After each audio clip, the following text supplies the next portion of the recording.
Bismillahirrahmanirrahim. Alhamdulillahirabbil alamin. Wassalatu wassalamu ala asyrofil anbiya'i wal mursalin sayyidina Muhammadin wa ala alihi wa sahbihi ajma'in. Asyhadu an la ilaha illallah wa asyhadu anna Muhammadar Rasulullah. Raditu billahi rabban wa bil Islam dinan wa bi Muhammadin rasulullah. Yang berusaha segala nasib yang mengikuti muslim dan muslimat. Gembira yang berusaha saudara Saifuddin Ketua BIN mewakili berusaha Ustaz Amin Bos binti Harun, berusaha Salwa Perak, Tuan Haji Ahmad Hasan Nuri, kepada Kebiasaan Umat yang Muhammad Abdul Latif pengarah seminar, Tuan Muhammad Safwan, Guru Besar Sri Al-Umar, para penambah, wakil agensi dan pasukan sana, para penyanyi, Mustafa dan tuan-tuan sekalian. Assalamualaikum warahmatullahi wabarakatuh. Saya nak mulakan dengan satu cerita benar. Sahabat terdekat saya dengan di sini datang ke rumah mengadu hal. Anak dia perempuan yang dididik dengan begitu baik, umur dalam 22 tahun, dah bekerja, beritahu kepada papa dan mama, pakai tudung elok, sempurna. Ini cerita benar. Dia mengatakan, papa dan mama, saya nak beritahu bahawa saya tak percaya Tuhan. Saya tak percaya Tuhan. Bapa mama nak marah pun marah, tapi saya tak percaya Tuhan. Ya. Budak baik dididik dengan begitu baik, keluarga yang baik, kuat beragama, ya, menjaga tata tertib. Anak dia yang dididik begitu hukum, yang diharap sebagai penyelamat ataupun permata hati keluarga, mengaku bahawa papa mama saya tak percaya Tuhan. Ya. Jangan marah. Saya yakin dan penjelasan saya tak percaya Tuhan. Ya. Itu realiti baru sebulan yang sudah. Ya. Di mana silapnya? Dia kata, apa silap kami? Kami tak tahu nak buat apa. Ya. Tak tahu, tak terkata macam mana nak berhadapan dengan anak-anak sekarang yang ada di kalangan anak-anak kita yang dididik daripada kampung, dididik dengan agama yang sempurna, tiba-tiba tak percaya Tuhan. Ini dia. Sampai sekarang belum selesai masalah tersebut. Panggillah ustaz, ya, untuk melihat kalau ada elemen-elemen syirik, elemen-elemen sihir dan segala macam. Sampai sekarang dia melahirkan diri. Kalau papa mama mempersoalkan keputusan saya akan terus menghilangkan diri. Sebab saya memang tak percaya Tuhan. Kemudian akhirnya dia buka tudung, dia berpakaian dulu muslimah, sekarang dia berpakaian mengikut kehendak hatinya sebab dia tidak percaya Tuhan. Mak bapak dia tak terkata. Ya. Dalam tulis yang satu lagi, anak kampung belajar di IPT. Ya. Isu pengajian tinggi tak payah sebut. Mesti mana? Kemudian berhadapan masalah keuangan, terjebak menjadi pelacur, ya, untuk mendapat duit kepada pemangsa-pemangsa yang mempunyai duit, yang dipanggil sebagai sugar daddy. Ya. Yang mana tiap-tiap di akhir minggu akan ada kereta menyebut dia, kemudian Jumaat Sabtu Ahad bersama-sama dengan lelaki yang dibayar dibayar tiap-tiap bulan 1,000, 2,000 ringgit untuk dia belajar sebab dia ketiadaan duit untuk membeli komputer sebagainya, dan kawan-kawan yang mengajak terlibat dalam sedikit untuk menawarkan seks kepada pemuda-pemuda, pemangsa-pemangsa, orang kaya, orang tua-tua yang sanggup menjadikan mereka itu anak angkat yang digoda pemberontak. Jadi tuan-tuan dan puan-puan sekalian, tidak ada jaminan anak-anak yang kita didik sekarang ini, kalau tidak betul-betul kita usaha berkomunikasi tiap-tiap hari, mengambil tahu apa yang dia buat, ya. Kalau berlaku breakdown of communication, maknanya kita tak nak bercakap hati ke hati lagi, tak boleh bersembah dengan anak-anak kita lagi. Yang akan diisi bincang mereka itu adalah yang ini, tuan-tuan. Ini jawapannya. Sekali-kali ada dengan algoritma, kalau dia masuk saja beri tajuk berguna, akan keluar kisah berguna sebagainya. Ya, kalau masuk soal politik saja. Kalau pembangkang saja. Kalau menyokong kerajaan saja. Kalau terlibat dalam benda-benda yang lalu, akan keluar berpuluh-puluh. Ini cabaran kita sekarang. Jadi karena itulah tuan-tuan dan puan sekalian, tidak ada jaminan anak yang kita didik. Tapi kita lagi yang di madrasah dengan masalah limatnya, masalah rumputnya, tak payah kita lagi lah. Jadi bermakna kita berhadapan dengan suatu zaman gila. Ya, dengan adanya internet ini, kita tak tahu macam mana nak menghadapi pada waktu ini. Jawapan yang paling mudah, mau tidak mau, kita kembali kepada masalah mudah. Tetapi hubungan hati ke hati, perbualan bersama-sama dengan anak, jangan ada jurang komunikasi itu sangat penting. Bertemu dengan anak-anak tiap-tiap kali, walaupun di mana pun. Kalau kita kena pergi ke universiti dia 2 minggu sekali untuk ajak makan-makan supaya tahu perkembangannya, itu sangat penting pada waktu ini. Sebab kalau tak kita lakukan, kita tinggalkan dia di asrama, walaupun di asrama Mahatakfi sekalipun, kalau kita menyegahkan bulan-bulan kepada dirinya dan juga institusi tanpa keluarga mempunyai peranan untuk mengambil tahu secara detail tentang apa yang berlaku, akan berlaku putus hubungan. Akhirnya anak yang baik tersebut tiba-tiba ada idea baru masuk, dan sekarang ini boleh menjadi etis, boleh menjadi pelacur, boleh menjadi macam-macam yang lalu di sisi Allah Subhanahu.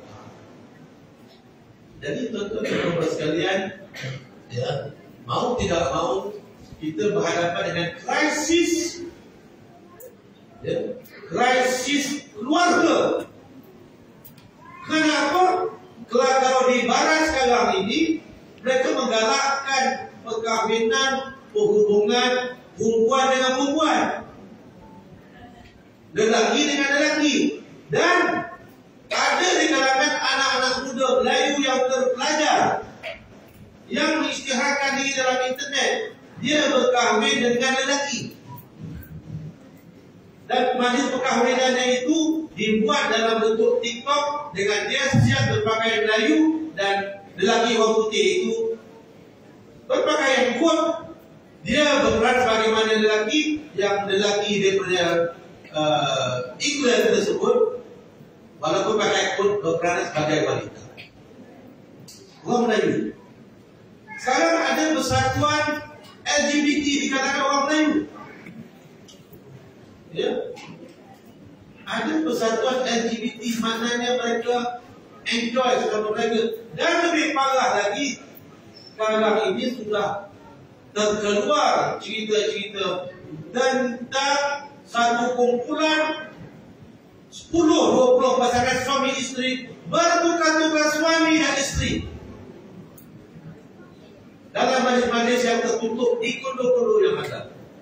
Ada satu grup nak masuk payah, tapi kalau nak masuk itu Maknanya kumpulan ini sanggup bertukar-tukar suami dan isteri dalam tiap-tiap bulan sebagainya untuk melampiaskan nafsu. Tuan-tuan dan puan sekalian, itu berlaku di barat. Sekarang itu kesan daripada penularan internet tersebut dah masuk ke kampung-kampung kita, dah masuk ke rumah-rumah kita, dah masuk ke setiap kehidupan kita pada waktu ini. Apa kita nak berbuat? Jadi kerana itulah wadah keputusan bahawa selamatkan keluarga kita di seluruh negara.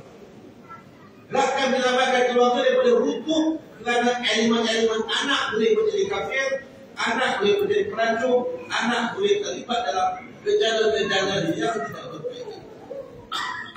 Jadi itulah nafkah yang kita lancar pada hari ini. Antara elemen yang terpentingnya, saya kira ramai ibu-ibu datang tapi bapak-bapak tak ramai.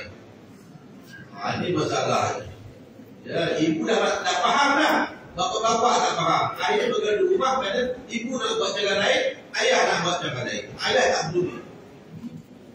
Jadi persoalan keluarga ini, selamatkan keluarga ini daripada runtuh kerana gejala-gejala tak dapat menangani masalah internet yang sedang berlaku pada hari.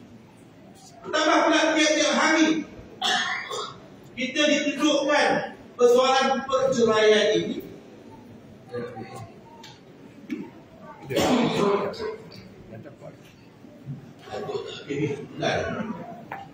Saya bila syarah sektor suara tak sopan ada.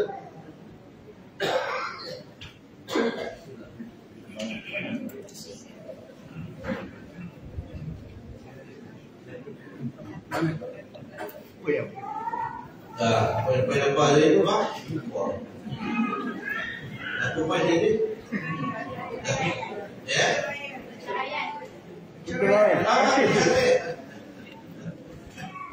Sekarang pula dah jadi normal, biasa. Ya. Artis yang mempunyai pengikut ribuan jutaan orang mengisahkan diri bercerai. Pasangan dia bercerai. Dan akhirnya terbaik untuk bercerai sebagai satu biasa. Ya, berkahwin cerai. Isterinya sudah 4-5 orang, suami dia sudah 4-5 orang, sudah biasa. Oleh kerana ceritanya dipaparkan, saya sudah bercerai. Masuk kemudian nak berbaik-baik, bercerai balik. Ya. Dan disembang di kalangan makcik-makcik bersembang. Dan saya pun ada terhibur juga. Patah amin dengan sebab.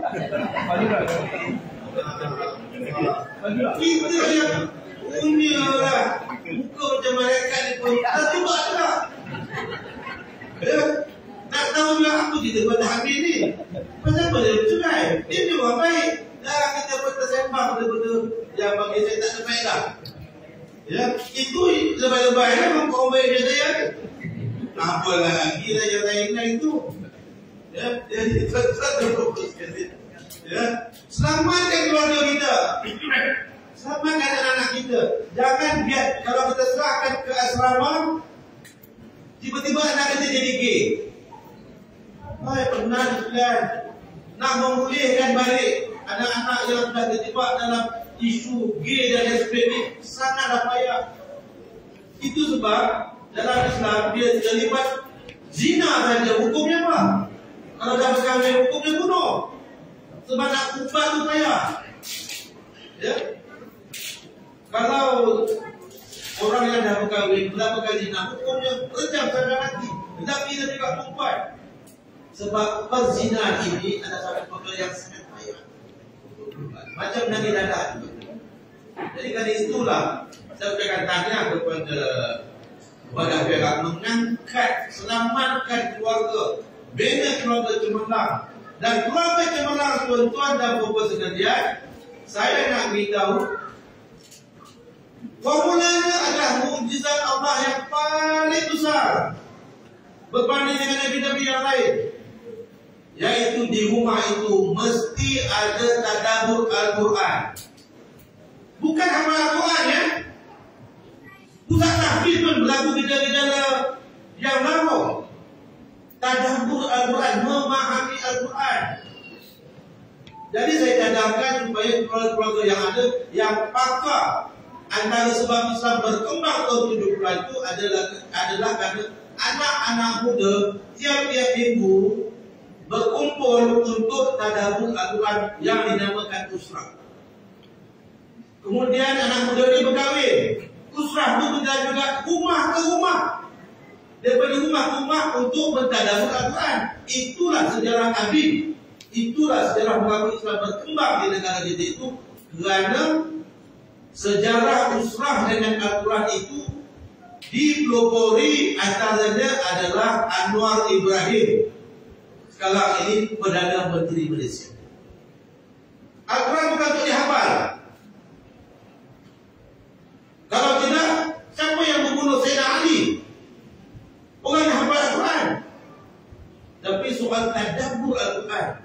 Jadi saya mencadangkan untuk keluarga cemerlang, tiap-tiap keluarga kita tubuhkan, tiap-tiap daerah ada usrah-usrah, dan ahli-ahli wadah bersedia untuk menjadi nakib untuk tadabbur Al-Quran. Sebab Al-Quran ini adalah mukjizat Allah Ta'ala yang paling besar yang nak menyelamatkan masyarakat. Sebab Al-Quran itu merujuk kepada hadis daripada Sayyidah Aisyah bahawa bagaimanakah akhlak Rasulullah itu? Ya Aisyah, akhlak Rasulullah itu adalah Al-Quran. Al-Quran mesti hidup. Tiap-tiap minggu, kalau tak boleh tiap-tiap 2 minggu, ada kata surah rumah ke rumah untuk tadabbur Al-Quran. Kurikulum kita ada, buku pun kita buat. Ada 2 buku pun kita terbitkan. Satu ditulis oleh Ustaz Siddiq Fadil, orang Bagan Datuk, dan satu lagi Cikgu Halim Ismail. Itu adalah silibus usrah yang kita gunakan tiap-tiap minggu untuk memahami pentadabbur Al-Quran. Boleh tak orang di Manduk buat usrah kita? Lepas ini, tak kira siapa, kita mulai hidupkan Al-Quran di rumah-rumah, dan kita akan pergi rumah ke rumah. Kalau dia ada marhaban rumah ke rumah, kumpulan marhaban itu kita transform marhaban terus ke marhaban, ataupun sebelum marhaban kita tadabbur Al-Quran. Jawapannya adalah tadabbur Al-Quran. Mudah-mudahan dengan Al-Quran tersebut akan menyelamatkan kita, anak-anak kita, daripada terjebak kepada ujian cabaran yang sangat menakutkan. Ya. Anak-anak yang termasuk anak orang kampung, kita cek background, anak-anak orang kampung, anak orang baik-baik. Ingat tak kisah Aisyah Bukhari? Aisyah Bukhari kita dah lupa dah. Dia anak imam di Johor, masuk ke belajar di IPT, kemudian bercinta pula dengan orang India, masuk Kristen sampai sekarang dah beranak pinak, dia tetap agama Kristen, anak seorang imam. Surah kepada universiti, surah kepada IPT, pandai-pandai dia dah besar panjang lah, dia tahu pula akhir masuk agama Kristen. Puas kita nak selamatkan dia, tak tahu, sebab dia sudah ada agama dia.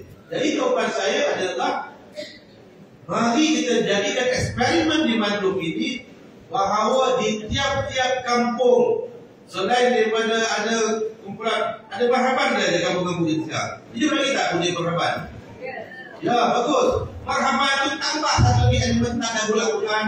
Kita mempunyai ramai ustaz-ustaz yang dah ikut usrah sejak 30 tahun dahulu. Dia tahu macam mana apa dia masukkan dengan tadabbur Al-Quran dan juga menghayatkan. Mudah-mudahan dengan Al-Quran itu kita akan hidupkan. Dia tak boleh dengan ceramah-ceramah. Lepas ni tiap-tiap minggu kita kena mentadabbur, atau 2 minggu sekali kita pergi rumah ke rumah. Maknanya kita mula dengan maghrib, kalau tak boleh pun kita mula pada Sabtu Ahad ke pagi, berakhir dengan solat. Kemudian kita memahami Al-Quran. Kalau ini kita lakukan, mudah-mudahan insya-Allah, ya, Al-Quran berkaitan dengan akhlak. Al-Quran itu mukjizat. Al-Quran itulah cahaya. Kalau itu dapat kita fahami, maka insya-Allah kita akan selamat. Jadi tuan-tuan dan puan-puan sekalian, apa yang berlaku di barat, institusi keluarga dah hancur pun. Oleh kerana gejala LGBT, dan mereka tak perlu kahwin, dan sekarang ada trend baru, anak-anak muda yang mau kahwin dia tak mau ada anak. Anak ini menyusahkan. Anak itu rezeki Allah Ta'ala. Dia tak nak anak. Betapa sesatnya masyarakat kita sekarang ini melanggar segala perintah-perintah Allah Subhanahu Wa Ta'ala. Jadi tuan-tuan dan puan-puan sekalian yang ada di kampung, kampung ini adalah benteng terakhir kita untuk mempertahankan keluarga. Di bandar-bandar mereka sebut mencari duit. Saya tahu kita pergi PRT, kita lihat bagaimana teruknya sebab mereka tidak ada suasana kampung ini. Ya.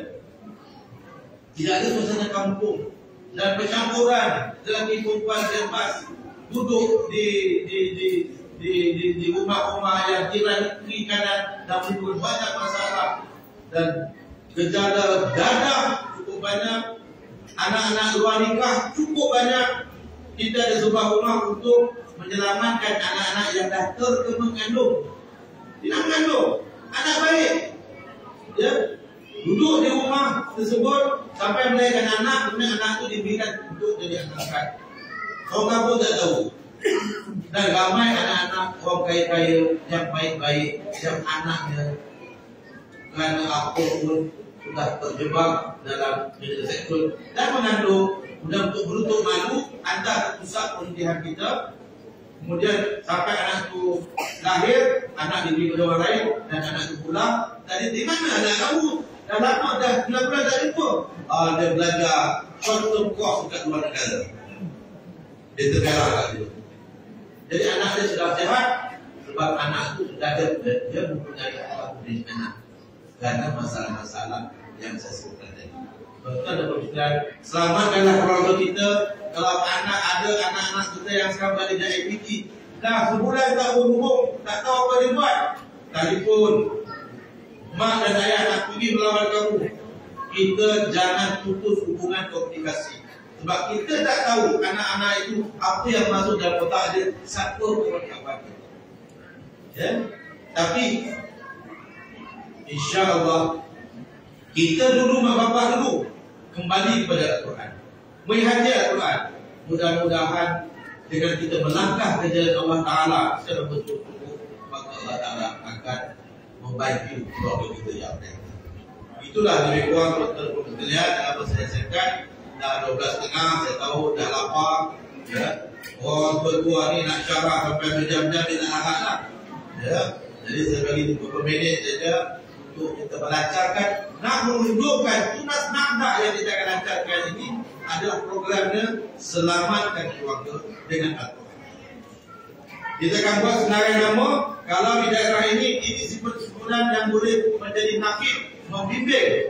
Kemudian kumpulan marhaban-marhaban, ajak ustaz ni datang 2 bulan sekali. Mari kita pergi rumah ke rumah, kita bincang tentang Al-Quran sampai kita mengadakan aktiviti-aktiviti yang dilakukan. Jadi tuan-tuan dan puan-puan sekalian, itu dengan lafaz Bismillahirrahmanirrahim kita sama-sama kita melancarkan program Tunah Nahdah dengan menyelamatkan keluarga daripada terjebak kepada gejala-gejala yang tidak sehat. Assalamualaikum warahmatullahi wabarakatuh.